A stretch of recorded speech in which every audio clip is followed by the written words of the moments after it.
Hey Girl Scouts, it's Kate here, the digital media specialist for Girl Scouts Heart of Michigan, and today we are going to dive into the Ambassador Photography Badge. This will be step 2 and kind of part of step 4 for movement, and if you need to look up the rest of the requirements, you can look them up in your Ambassador Girl Guidebook or ask your leader for the requirements. So I'm going to dive a little deeper into some of the equipment that I own and just give you a brief glimpse of what I have. So my main camera is my Canon 60D, and that one I've had for 8 years or so. It is in rough shape, which is why there's not a lens on it, but I still do use this one, but there's a little backing that melted off a long time ago. So this has been very well loved and very well used over the past 10 years. So that being said, my dad is also a photographer, and he let me have this one, which is the Canon Rebel T4i. And you'll also notice there's an extended battery pack on the bottom. So this is so your camera will last longer and you can have 2 batteries at the same time. So if you were doing a wedding or something, you'd want 2 batteries just so it lasts longer. One of my favorite lenses to use is my low light lens. So a low light lens basically means, let's say you're at a wedding, which is why I bought this actually, is because the mood lighting, they have the candles and the fairy lights, it's very hard to take pictures sometimes without a flash. So this low light lens goes down to a 1.4 f-stop, which gives it more light to come into the picture, so that way it's not quite so dark when you're taking pictures. So that is that. I also have this L lens. This L lens would be used more for action shots or further away when you're trying to sneak around. So if you see me at Bake Off, this is the lens that I use a lot of the time during Bake Off across the room, so that way people don't know I'm getting a picture of them. So it's a little sneaky and get better Kodak pictures so people don't know that you're taking their picture. But this is also great, like my dad used this L lens for bike tours, so when people were out riding their bikes, they'd take pictures of them on the street, and it makes it really great lens for action shots. So that is what this lens is used for, and it has a really long zoom on it, so it's very helpful, and I love this lens. These are my 2 main go lenses. I do have one more lens at home, but these are my 2 main go lenses. I want to make sure it's safe and back in its case because it was a very expensive lens. So it's extra padded and take very good care of that lens. Some of the other things that I have in here would be a macro extender. This would be used for up-close shots, and you just basically twist it onto the end of the lens and it hooks in there and gets a little bit closer in the shot. You can also use a magnifying glass. I'll show you a couple shots here real quick of some pictures I've taken with a magnifying glass to get that kind of macro effect.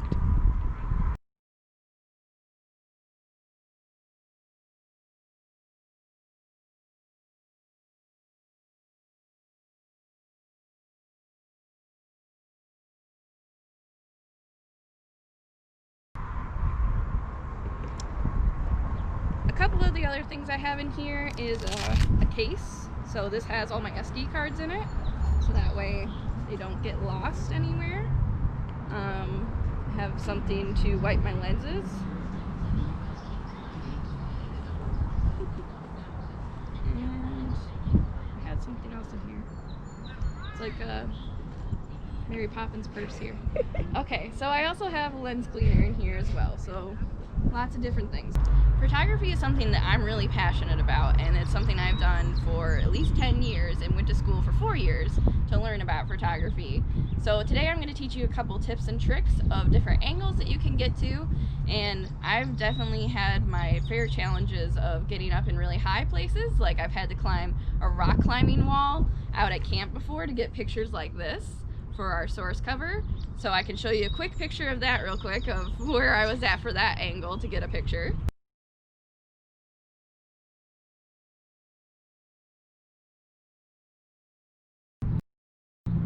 I've also gotten really low to the ground before. So when I was going to school in the Upper Peninsula, I took pictures of waterfalls, and I actually went down into the river almost and laid down on a rock just so I could get this perfect angle of the waterfall. And I'll show you a quick picture of that too.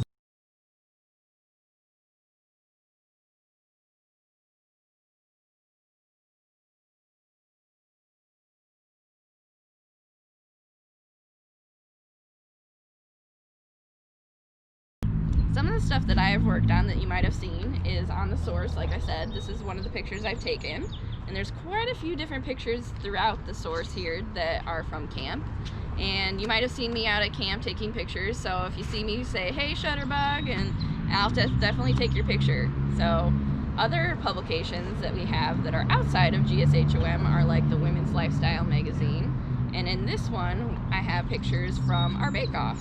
So you'll see pictures of desserts and our chefs and stuff like that. So there is a very wide variety of photographers. So there's food photographers, nature photographers, landscape, portrait. There are so many different genres of photography. So you really can't go wrong with just picking up a camera and taking pictures of everything around you. So today I'm going to show you a couple different things between the really highs and the really lows and different angles and perspectives that you can get. And along the way I'll kind of show you what angle I'm shooting from, and then I'll put something up on the screen. Okay, so real quick I'm going to show you what it means to have the shutter speed stay open for longer or shorter periods of time with the river behind me. So you'll see like a blurry kind of movement of the water or a really sharp and crisp photo with the shutter speed.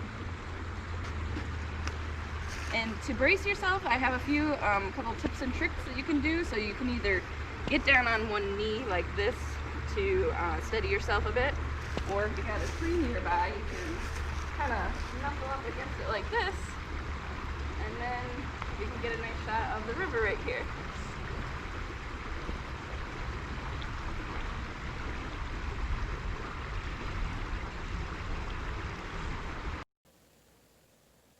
The shutter speed controls the length of time when the digital sensor inside the camera is exposed to light.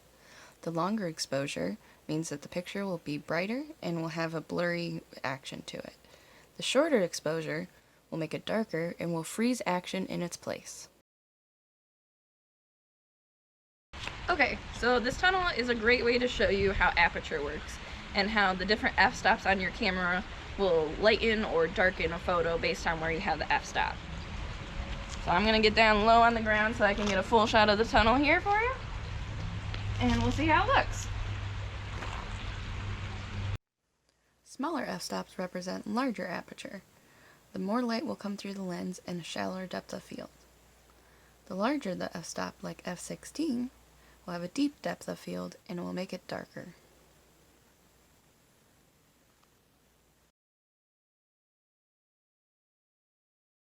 Okay, so another type of vantage point that you could do is from somewhere really up high. So we have this nice bridge here and a nice spot right below where people have cars coming through into this park. And so from up here, there might be different things that you can see that you normally wouldn't be able to see. So we have the treetops and some birds flying around, and we happen to spot a windmill right in the distance actually. Had we not been up this high, we may not have been able to see it. So I'm going to try to get some pictures of that, and I'll show you here in a second.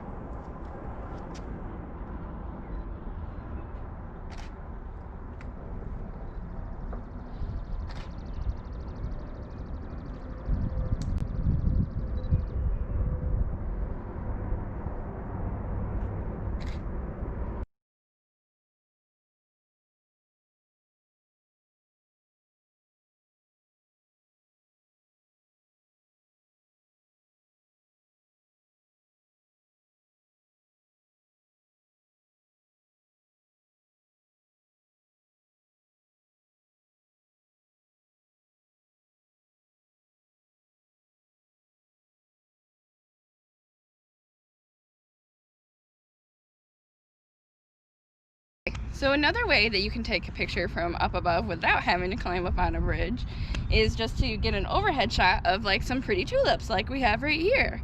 So I'll show you some pictures real quick on the screen of what it looks like to take a picture from up above of a flower.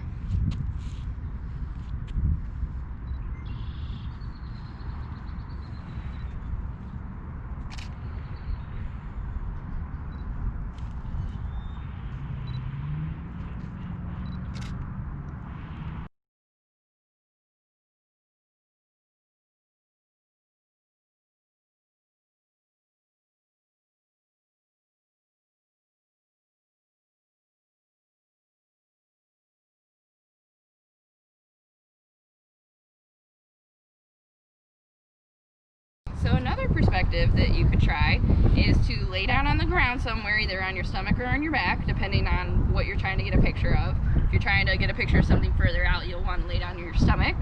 So that is one option, or you can lay down on your back and shoot up at the sky. So I'm going to shoot up at the sky at this tree real quick and show you what that could look like.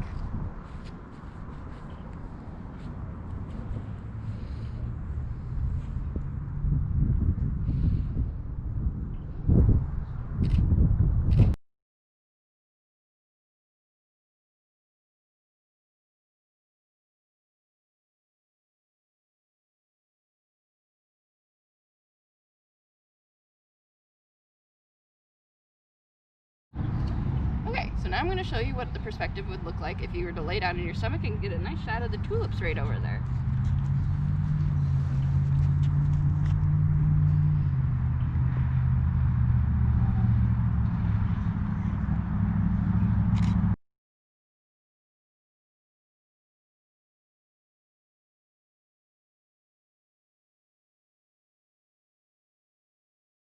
So thank you so much for joining us today, and I hope you had fun watching all the different angles and perspectives of the pictures that I took.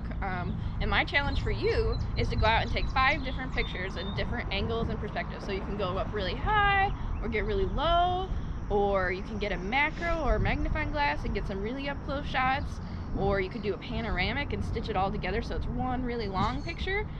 So if you want to keep working on your ambassador badge, you'll need the rest of the requirements. So if you don't have the requirements already in the ambassador book that your leader has or your parent has at home, you'll need to go to girlscoutshop.com/gshom and order yourself a Girl Guide so you can get the rest of the requirements. Today we covered step 2 of the ambassador photography badge.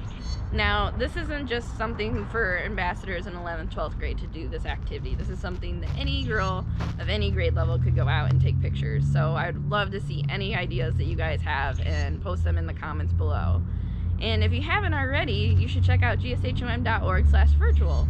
And that is where the rest of our videos are located, so you can look up other badge work that we've done, or just different ideas of stuff that you can do at home during this time. And hope to see you again soon.